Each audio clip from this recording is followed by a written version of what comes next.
Reel star ह्या Marathi फिल्मचा trailer आपल्या भेटीला आलाय आणि कसा वाटलाय मला तो ट्रेलर तेच ह्या व्हिडिओमध्ये तुमच्याशी शेअर करणार आहे। सायकलवरती साधा सामान विकतो पण रील खरंच खूप मस्त बनवतो। वेल सोशल मीडियाने अख्ख्या जगात धुमाकूळ घातलेलाच आहे आणि आपल्यालाही माहिती आहे की अशा अनेक स्टोरी किंवा अशी अनेक उदाहरणं आपण देऊ शकतो की जिथे लोकांनी ब्लॉगिंग सुरू केलं किंवा सोशल मीडियाचा आधार घेत त्यावर कॉन्टेंट टाकायला सुरुवात केली आणि अनेक असे इन्फ्लुएन्सर्स देखील आहेत जे खूप एका वेगळ्या लेवलला पोहोचलेत किंवा ह्यामधनं जी काही थोडी इन्कम होते म्हणजे त्यातनं त्यांनी खूप काही मिळवलं देखील आहे आणि एक उत्तम माध्यम आहे लोकांपर्यंत पोहोचण्याचं आणि मीही हा व्हिडिओ जो करतोय तो त्याच माध्यमातून करतोय। त्यामुळे सोशल मीडियाची पॉवर आपल्याला सगळ्यांनाच वेल कळलेली आहे, पण याच्याशीच निगडीत अशी फिल्म जिचं नाव आहे रील स्टार, म्हणजे रील ज्या आता सगळीकडे सोशल मीडियावर पाहिल्या जातात, एक छोट्या टाइम फ्रेम मध्ये असणारा कॉन्टेंट लोकांपर्यंत पोहोचवला जातो। लोक अनेक वेगवेगळ्या गोष्टी त्यातनं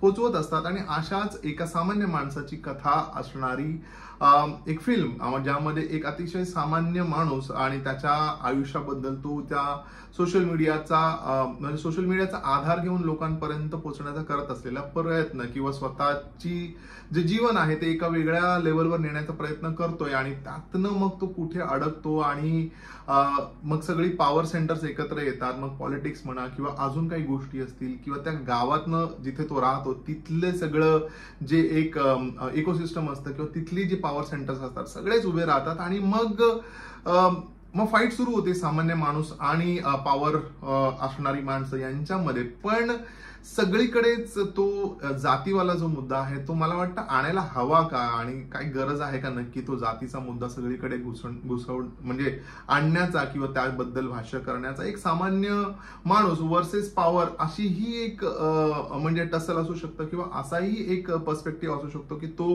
म्हणजे कसं त्यातनं बाहेर येतो किंवा नाही येत। बट हॅव्हिंग सेड दॅट हे फक्त एक एक्सपेक्टेशन आहे।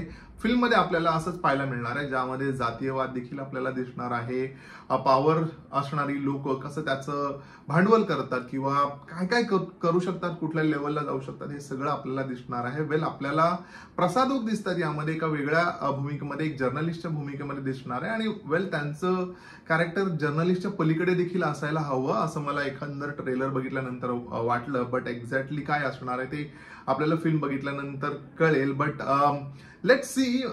म्हणजे मी खूप जास्त होपफुल नाहीये या फिल्मसाठी। ह्या फिल्मची प्रोडक्शन व्हॅल्यू ओके आहे, काही स्पेशल इफेक्ट आपल्याला ट्रेलरमध्ये दिसत आहेत जे कळतंय की यामध्ये खूप कॉम्प्रोमाइज केला गेला आहे। बट अगदीही असं म्हणतात ना की खूपच थुकरट अशी प्रोडक्शन व्हॅल्यू नाहीये, त्यामुळे एक डिसेंट प्रोडक्शन व्हॅल्यू असलेली फिल्म असणार आहे।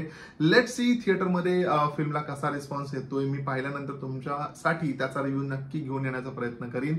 तुम्ही ट्रेलर पाहिला नसेल तर पटापट जाऊन याचा ट्रेलर पहा आणि सांगा मला तुम्हाला कसा वाटला, माझा रिव्ह्यू कसा वाटला हे देखील मला कॉमेंट करून सांगा। पुढच्या रिव्ह्यू मध्ये नक्की भेटू, तोपर्यंत स्टे ट्यून्ड।